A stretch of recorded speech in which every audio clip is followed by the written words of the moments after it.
Hi, Rick Merrill. I just want to talk to you about kind of the process, the general process with DUIs. There's two things going on. One's the Department of Licensing, an administrative action against your license, and the other's the court or the criminal action. The court doesn't care what DOL does, and DOL really doesn't care what the court does. They're completely separate.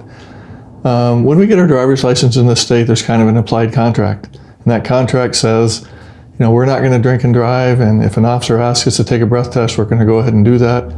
But if we do drink and drive or we don't take the breath test, the Department of Licensing kind of initiates that contract and suspends your driver's license. If you do get stopped, your driver's license is good for 30 days from the day that you're stopped. DOL will send you a letter telling you, they'll calculate what that 30 days is, and they'll tell you that administratively your license is going to be suspended on that 30th day. If you refuse a breath test, it's a 1-year loss of license if you don't have any priors, but if you do, that's kind of different. But if you blow above a .08, it's a 90-day loss of license, depending on a lot of other things. And you really have three choices. You can either not drive during that period of time on that suspension date, not drive until that suspension is up. And at the end of that suspension, you'll have to get SR22 insurance, the high-risk insurance, but then you can start driving again after you pay the reinstatement fee. You can get what's called a restricted license. Restricted license is really an ignition interlock license. You put the blow-and-go thing in your car, you get the SR22 insurance, and during that period of suspension, as long as you have the insurance and you're operating a motor vehicle with the interlock in, you can still drive. You can drive anywhere you want to. There are some work vehicle exceptions and those types of things, but or you can request a hearing within 7 days, and DOL charges you $375 to request that hearing. And if you do request a hearing within that 7 days, DOL will schedule a hearing before the 30th day, before the suspension takes effect, to determine if the administrative loss of license will take effect.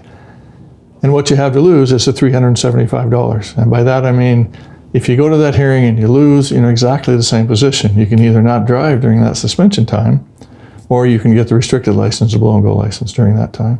So that's kind of the administrative loss of license. If you take a blood test, if they don't offer you the breath test and you don't refuse and all those things, the State Patrol will take a blood test, potentially. They'll send that blood test off to the State Patrol crime lab, and when that gets back, if you have too much marijuana or you have drugs in your system or the blood is higher than a .08, at that point DOL will send you a letter telling you we're going to administratively suspend your license and you have a period of time to request that hearing. So that's kind of the administrative part of DUIs. The court, again, the criminal action is completely different. The maximum penalty for a DUI, if you're convicted, is 364 days in jail and a $5,000 fine. Obviously, that's probably not going to happen to you. Very rarely does that ever happen. There are mandatory penalties depending on your past history and all those other things. The mandatory penalty for a DUI below a .15 breath test or a marijuana or a drug case, and you have no prior DUI convictions within 7 years, is 1 day in jail, a $350 fine, a 90-day loss of license, and generally a 1-year ignition interlock requirement, along with 5 years of probation. If you have other DUI convictions and other prior offenses, and what the law says a prior offense is a DUI conviction, obviously, or a physical control conviction, that's a prior, obviously. Or if you were charged with a DUI and the case resolved and either pled guilty or were found guilty by reckless driving or negligent driving in the first degree, a lesser charge, it still counts as a prior offense if it's within that 7-year period of time. So your second offense or your second conviction, within a 7-year period of time, your penalties are significantly enhanced. If the blood test or breath test is below .08, it's 30 days in jail, followed by 60 days of home monitoring. The fines are higher, the license suspension is worse.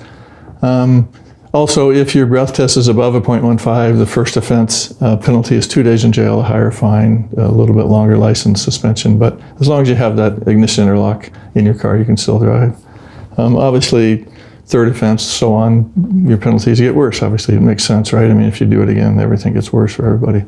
But that's kind of the DUI, kind of in a nutshell. Again, if they give you a blood test and the blood comes back later, then things will happen later on. But sometimes the prosecutor will not charge you. It might take a couple of weeks or a couple of months to get around to charging you. But again, that criminal part's different from the administrative loss of license. So there we have DUIs.